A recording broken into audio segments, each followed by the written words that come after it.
租车广播里播放着乘客被害的新闻，司机突然古怪地看了我一眼。美女，你觉得我像凶手吗？我一下子愣住了，脑袋里回想起刚才新闻里说的近日出租车司机杀害女性乘客的案例接连发生。据警方调查，嫌疑人常出现在机场附近，并喜欢在雨夜进行作案。窗外的雨穿过黑漆漆的夜，正噼里啪啦地砸在车窗上。我有些害怕，嘴上干巴巴地说着：“怎么可能？您如果是凶手，就不会这样问我了。”心里却警惕起来。现在车上只有我一名乘客，如果他是凶手，那我的处境岂不是变得很危险？你别紧张。司机哈哈笑了起来。我是看你太紧绷了，就想缓和一下气氛，可不是新闻里说的那个变态。我配合着讪讪地笑了笑。窗外愈来愈烈的雨势好像要把一切吞噬，包括我坐的这辆出租。我心里莫名不安，如果他在这个地方对我下手，可能我喊破喉咙也没有用。等回过神时，车子已经开出了快1公里，突然发现司机没开计价器。在我提醒他后，他才手忙脚乱地摸索了半天打开。总之业务看起来极其不熟练，本就敏感的我觉得有些不对劲。一个靠开出租挣钱的人，怎么会不知道打表呢？司机顿了顿，有些欲盖弥彰地解释：“我第一次开出租，还不咋熟练，姑娘你可别介意。”不知是不是心理原因，我感觉他在紧张，像是生怕我误会似的。我心里警惕，但还是客气地回了句：“没事。”咚咚咚，后备箱里突然传来沉闷的撞击声，把我吓了一跳。什么声音？司机脸色一变，笑容有些牵强地说：“是我刚买的几条活鱼，想带回家吃新鲜的。”活鱼会撞出这样有频率的声音吗？我不怎么相信，甚至觉得司机在撒谎。想到这里，我不敢再往深了分析，只希望一切都是自己想多了。恰好闺蜜打来电话，我故意说给司机听：“亲爱的，我已经坐上车了，大概1小时后到家，你记得去小区门口接我。”说完，我偷偷看了眼司机的反应，当发现他似乎一直在盯着我时，我整个人都不好了。闺蜜还在电话里咋咋呼呼：“什么亲爱的，酱汁你交男朋友了？”她从小嗓门就大，我担心司机会听到，故作镇定地笑了笑：“好，你知道就行了，那我先挂了。”不理会她在那边的追问，我紧张地挂了电话。直觉告诉我，司机还在盯着我，可我却没了和他对视的勇气。那种感觉就像被隐藏在暗处的毒蛇盯上，随时都能扑向我。我低着头给闺蜜发消息，说明我这边的情况。这时司机诡异地笑了笑，他问我：“姑娘，你是和男朋友一起住啊？”我后背一僵，点了点头：“是啊，他警校毕业的，我们一起住的话，家里人也放心。”什么男朋友，什么警校毕业，都是我编的。我故意这样说，是为了警告司机，哪怕他真的是坏人，碍于我男朋友的身份，应该也不敢轻易伤害我。原本我以为自己这样说完，会从司机脸上看到可疑的表情，谁知他竟然感慨起来：“我也有个女儿，马上就要高考了，不过那丫头从小叛逆，也不好好读书，非要上什么艺术学校。我不同意，她就成天哭闹，搞得我和她妈头都大了，只能答应她。她现在每天都要在2个城市来回跑，比我这个当爹的都忙，打电话也不接。”司机说着叹了声气，又透过后视镜看了我一眼，小小的后视镜映出他那双黑漆漆的眼睛，莫名让人害怕。他笑着和我说：“姑娘，你在家一定很听话懂事吧？如果你是我闺女多好，我恐怕做梦都能笑出来。”这时我看见他的手在往下半身摸索着什么，摸索什么？是要害我的凶器还是？我整颗心都提了起来，手不由自主地握紧了手机。谁家父母能不爱自己的孩子？就算再不好，那也是父母心里的宝啊。师傅，你一定很爱你女儿吧？司机的手一顿，忽然回头看了我一眼，他语气诡异地说：“当然，没有哪个父母不爱自己的孩子。”接着他那只摸索着下半身的手拿着个什么东西朝我伸了过来，那是张一寸证件照。照片里的姑娘化着淡妆，长相清纯，笑容充满生气活力。司机说：“这就是我闺女，漂亮吧？”是很漂亮，可我却没心情欣赏，只觉得害怕。因为从上车后，我一直没有看到司机的长相，直到这一刻，他转过头，我才突然看清那张脸和出租车电子屏幕上的证件照完全不一样。怀疑眼前的男人根本不是出租车司机，而是个变态连环杀手，因为他的脸和电子屏证件照完全不一样。我装作肚子疼，想找个理由让他停车，可前面的男人却说：“这地方偏僻，没有洗手间，忍一下吧，一会就到了。”司机一边说着，一边从后视镜里看着我。我尝试偷偷打开车门，却发现车门被锁上了。一种不好的预感从我脑海里冒了出来。我装作疼痛男人，捂住肚子卖力表演：“师傅，你让我下去吧，我真的很急。”可谁知司机沉默地盯了我一会儿，突然问：“你是不是不想坐我的车装不舒服？”那一刻我心头一震，为了稳妥起见，我必须先克服自己的恐惧，稳住他。师傅，你想多了，我是真的不舒服。既然附近没有公厕，那就赶紧开车吧，等路上遇到了再说。司机死死盯着我看了几秒，应该是在判断我说的真假。车子又走了几公里，不仅没有看见公用卫生间，连过路的车和人也没有。而我的手机也因为电量过低即将关机，距离我家还有大半的路程，大约需要40分钟。看着黑掉的手机屏幕，我只能找司机借充电器。司机倒是没有什么大反应，一只手开始缓缓伸向置物盒。当他拉开的瞬间，我竟看到一团杂物掉了出来，有破掉的丝袜以及各种女性用品。除此之外，还有2个不同女人的身份证混在物品中掉了出来，上面还粘着暗红色的污迹。砰的一声，司机迅速慌乱地关上了置物盒。姑娘，你别多想啊，司机绝对有问题，他一定就是新闻里杀害女乘客的变态凶手。这时司机的电话响了，他缓缓掏出一部白色的手机，那手机是受年轻人追捧的品牌，但很明显不像是司机的东西。电话一遍遍地打进白色手机，司机却一遍遍地挂断。最后烦了，他直接关机，将手机丢在副驾上。就在这时，他将方向盘打个转，说：前边那条路正在施工，不好走，我们走小路吧。我内心的恐惧几乎达到了顶点。停车，停车！我没办法再假装镇定，因为我已经确定司机就是有问题。姑娘，你别怕，我是不会伤害你的。后备箱里忽然传来沉闷的撞击声，咚咚咚，一下接一下，我的脸上早已没了血色。后备箱里装的是什么？司机目光阴翳说：是我刚买的狗，本来想杀了吃的，但不想把车里弄得脏兮兮，就打了麻药。这会儿估计是麻药劲儿过了。刚才还说是活鱼呢，怎么又变成狗了？我当然不信。同时我心里有了一个可怕的猜测，后备箱里装着的恐怕是人，而且还有可能是个女人。就在这时，车子出问题停了下来，不知是玻璃碎片还是钉子扎破了轮胎。司机喘着粗气，阴沉地看着我：你老实坐在车上，不要乱跑，否则我可不能保证你的安全。他在威胁我。接着他直接下了车。跑不跑？跑的话，外面大雨瓢泼，我不知道这是哪里，可是不跑，独自面对变态司机，活下来的几率恐怕为0。我在沉闷的车厢里越来越焦躁害怕。咚咚咚，那个沉闷的撞击声再次传来。后备箱里还藏着个女人，我没法下车开后备箱，只能搬倒后备箱和女人取得联系。可我万万没想到，当我把椅背搬下来时，看到的却是一个被五花大绑的年轻男人，他的嘴被胶带封住，浑身都是伤，那双眼睛焦急地看着我，向我求救。我愣住了。你是谁？司机不是新闻里杀害女乘客的变态吗？为什么会把一个年轻英俊的男人绑在后备箱？等等，这张脸好像在哪里见过，他是刚刚出租车电子屏证件照上的人。然而就在这时，外面的司机回来了。千万不要打印自己的黑白照片，因为你有可能遇到可怕的事。我是一个人独居，一直很担心自己的安全问题，所以我打印一张我的黑白照片，当做遗照挂在客厅的正中。而这样一来，如果家里遭小偷的话，那么他第一眼就会看得见我的遗照，第二眼就会看见我，这样小偷便以为自己见到了鬼，吓得慌忙逃窜。可就在我打印遗照后的没几天，我家里真遭贼了。深夜12点左右，我还没有睡，突然听见外面传来声响。我起初没在意，但响声没有停止，反而越来越大。听声音像是在撬门，撬的好像还是我家的门，该不会是家里进贼了吧？我有些激动，并非恐惧，而是兴奋，随手拿起了放在卧室里面的棒球棍，而后推开卧室的门，悄悄走到客厅里。客厅里面没有开灯，一片黑洞洞的，我在黑暗里面等待。终于叮当一声，门被撬开了，那个小偷走了进来。他戴着口罩，头上还顶着一个头灯，散发着微弱的光芒。因为我的遗照是摆在正对客厅大门的地方，所以果不其然的，头灯的光束照到了我的遗照上。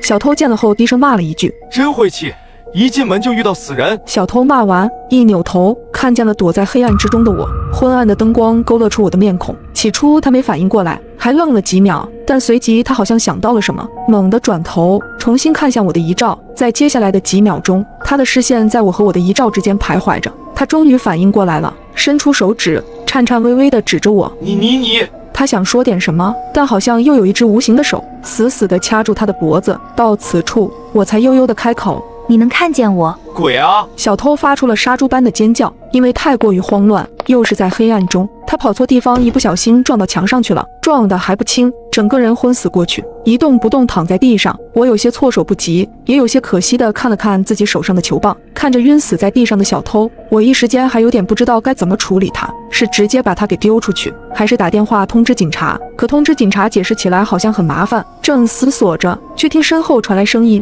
你把自己的遗照放在家里，就不觉得会很忌讳吗？有什么忌讳？反正这就是几十年以后死掉的我而已，这叫合理利用自我。难不成他还能害我？我随口回道。下一秒，我反应过来不对劲了，我是独居，按理来说，现在这个房子里只有2个人，我和那个小偷。可小偷现在已经昏死过去了，那又是谁在我身后问我问题？我缓慢转动脑袋向身后看去，我的遗照他在对我笑，还向我打招呼了。你能看见我吗？鬼呀！当时一晚上12点秒杀时，我点了一杯奶茶，超时了1个小时。我给骑手打了10通电话，都无人接听，气得我私信骑手要投诉他，给他差评。1分钟后，骑手礼貌回复：实在不好意思呀，妹妹，上一个给差评的人骨头太硬了，我句子都给磨钝了。放心，马上到你家。此时外卖软件上显示骑手距您500米。看到这个回复，我直接被气笑了。送外卖超时了不说，还有脸来吓唬我。我直接1个差评送给他，然后打字回复他：没事的大哥，奶茶晚点送也可以。昨天给我送外卖的小哥，肉质太老了卡牙，我正用高压锅压呢。吓人和口嗨谁不会？我把手机扔在了一边，便不再理会。看了一会儿书，我的心情稍微平复了一下，开始有些后怕了。我很担心自己刚才的行为会激怒骑手，万一他真的是个疯子。越想越害怕。他知道我家地址，我的外卖地址都是精确到门牌号的。我想了想，觉得好汉不吃眼前亏。我快速收拾了一个小包，蹑手蹑脚地打开了门，去了对面的603。这间房是我准备毕业后用来干直播的，比较清静，户型小。我没有告诉过任何人。过道里漆黑一片，我放轻了步子，竭力控制自己不惊动过道的声控灯。突然5楼有人咳嗽了1-2声，接着是重重的脚步声，有人上来了，我的心狂跳起来。我赶忙跑到了603，关上了门。是那个骑手来了吗？我悄悄地转过了身子，把眼睛贴在了猫眼上。一个穿着明黄色衣服的小伙提着一杯奶茶，他神色如常，没有丝毫愤怒的样子。他看了眼楼道的号码过后，就急匆匆地上楼了。我松了口气，原来不是给我送奶茶的骑手呀，真是自己吓自己。我擦了擦额头的汗，准备在沙发上将就一晚，明天再想办法。手机铃声突然响了起来，这突兀的一声响，在黑夜显得格外可怕。我被吓得一个机灵，连忙把电话挂断了。是住在我楼上的学姐，比我大2届，她人很好，平时对我也很照顾。我刚想给她回个消息，告诉她自己已经睡了，有什么事明天说，学姐的信息就发过来了：酱汁，你的奶茶怎么送到我这里来了？我赶紧打开外卖软件，发现自己居然把地址填错了。我把地址填成了学姐的了，因为上次学姐帮我修过手机之后，我为了感谢她，请她吃了炸鸡，后来又给她点过几次外卖，不小心把她的地址设成默认的了。而那个骑手就是给我发威胁信的那个，我的心里陡然害怕起来。我咽了口口水，试探性回复：学姐，你开门了？对呀，怎么了？发生什么事了吗？我一开门，那个骑手就疯狂给我道歉，说自己路上有事耽搁了，才把奶茶送晚了，求我不要给他差评。酱汁那小伙子挺诚恳的，都快哭了。社会上挣点钱不容易，一个差评要扣人家几百块，你就别给人家差评了。行，我的心稍微安了一下。虽然不太赞同学姐的话，骑手把餐送迟了还恐吓我，我给他差评是天经地义的，但多一事不如少一事。原来骑手真的是口嗨，我让他把奶茶给你送下去了。看到这一句，我的瞳孔猛地放大。虽然确定了骑手是口嗨，但他说过的那些话总让我有些膈应。现在又这么晚了，我还是有点害怕。我刚想说不用了，把奶茶送给骑手了，门外就传来了震天响的敲门声。我把耳朵紧紧贴在了门上，是对面的门。我突然想起我表妹还在屋里睡觉，她今天来我这里玩，我居然把她给忘了。我连忙打字想提醒她不要开门，门就被砰的一声打开了。敲什么敲？大晚上的，还让不让人睡了？表妹的嗓门很大，中气十足。对不起，真的对不起，我是来送外卖的，超时了这么久，真的太不好意思了。什么外卖？酱女士的奶茶。我姐的，算了，给我就行了。你往里面看什么看？别把地给我踩脏了。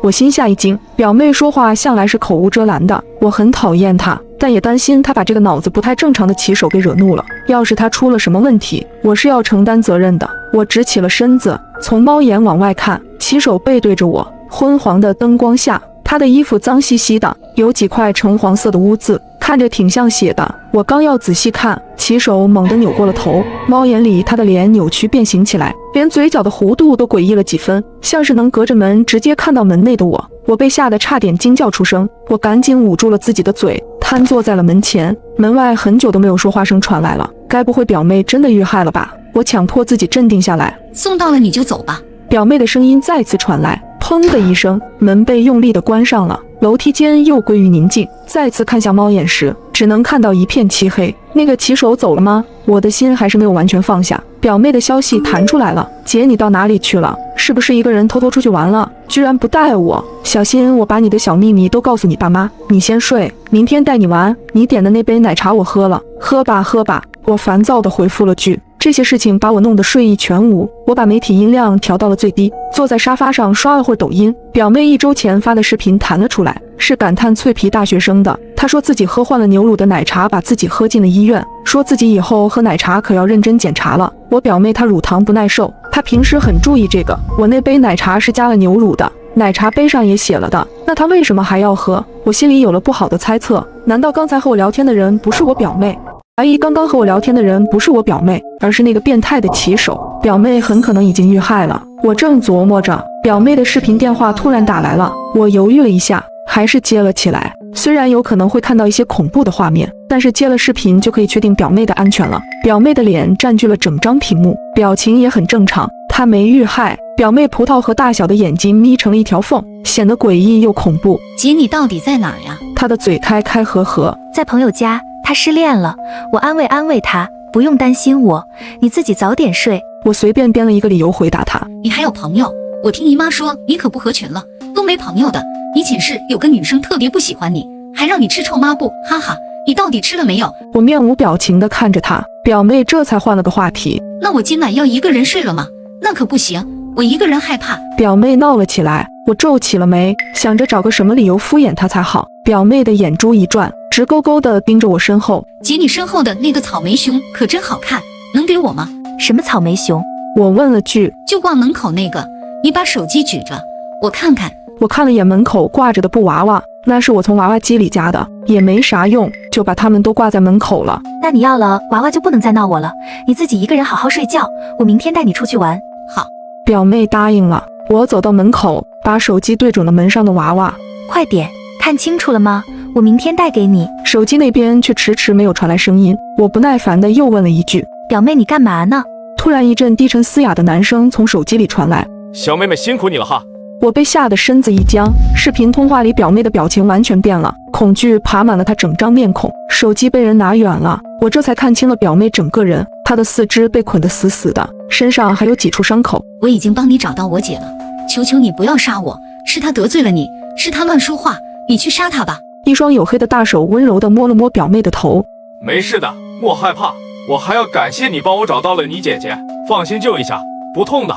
接着男人又阴森森地对我说：我知道你在哪里了，放心，我马上来找你了。奶茶超时了这么久，真是不好意思啊。手机屏幕黑了下来，我冷汗直流。我看向了大门的方向，防盗门的内侧写着门牌号。我们这栋居民楼很老，门牌号不仅在门外有，门的内侧也有。我仔细回想了一下，表妹关门之后，我并没有听见骑手离开的脚步声，应该是从那时候开始，表妹就被骑手给控制了。他和我说了这么多，就是想骗出我的具体位置。骑手现在已经知道我在哪里了，他马上就要来了。他就是个疯子，我感觉浑身血液都凝滞了起来，我几乎无法呼吸。但我知道现在我必须保持冷静，只有冷静才能获得一线生机。我把门锁检查了几遍，只要我不开门，他就进不来。我安慰着自己，刚准备报警，楼上学姐的消息就发过来了：酱汁，你没事吧？那个骑手给我送餐的时候，手里拿着一个脏兮兮的手提袋，一直往外滴什么东西。当时楼梯道太黑了，我就没仔细看。我越想越奇怪，刚刚就打开了门去看了看，他给我拍了张照片，学姐家门口的棕垫上有一滩血迹，真的太吓人了。你可千万别开门，我已经报警了，咱们耐心等着警察来就好了。学姐发来了一张报警的截图。突然敲门声响了起来，杀人狂仅与我有一扇门之隔。开门，妹妹，我给你送奶茶来了，凉了就不好喝了哟，要给我个5星好评哟。骑手的声音疯狂又扭曲，像从地狱里爬出来的恶鬼。从没想过，因为一次拍照我差点丢了性命。我叫酱汁，是一名刚毕业的大学实习生。这天我正坐在咖啡厅里喝下午茶，突然一个身穿西装的男子走到了我的面前，问我需不需要找工作。男子声称自己是名摄影师，看中了我的优质身材和外貌，问我想不想来他的公司做模特。我听完男子说的话，心里虽然高兴，但还是警惕性地拒绝了他。不好意思，我已经有工作了，可当男子说只需要简单的拍一拍照片，1天就可以拿到3000块钱时，我承认我心动了，但我并没有当场答应男子，只是让他给我留了一张名片。回到家后，我便打电话与闺蜜说起了这件事。面对高额的薪资报酬，闺蜜十分赞成让我去试一试。可真的有这种好事吗？第2天，我就和闺蜜来到了名片上的地址，这是一处相对偏远的破旧小区。我拿起电话拨通了名片上的号码，问是不是自己来错了地方。可下一秒，那个熟悉的摄影师就出现在了我们面前。他解释道：别看这个地方破旧，可里面的设备非常齐全，并且这里也只是暂时的，因为现在公司业务扩展，正在计划搬迁。说完并盛情邀约我和闺蜜进去参观。几番话术下来，让我们2人放松了警惕。等到推开办公室的大门，发现里面果真设备齐全，摄影棚的摆放也十分的专业。女助理还热情地迎接我们，并贴心地鼓励我，拥有这么好的身材，一定可以拍出好看的照片。接下来，我在摄影师的指导下，开启了各种姿势的拍照，即便我的身体僵硬，摄影师也会十分耐心地指导我。临走前，摄影师表示会将自己的照片发给各大传媒公司，如果一旦被选中，就等着拿高报酬吧。听完他的话，我和闺蜜都十分高兴。第2天一早，我就接到了摄影师打来的电话。你好，是酱汁同学对吗？你的照片被一家大型传媒公司选中了，现在过来签约吧。听完他的话，我的心里十分激动，甚至完全放松了警惕，并把这个消息第一时间告诉了闺蜜。闺蜜本想再次和我一起去的，可她的公司临时有事脱不开身，我便只能独自前往。可当我再次推开那家公司的大门，发现一切都变了，女助理和所有的设备全都不见了，而摄影师却迅速地反锁了房门，拿出一把尖刀，露出了他的真面目。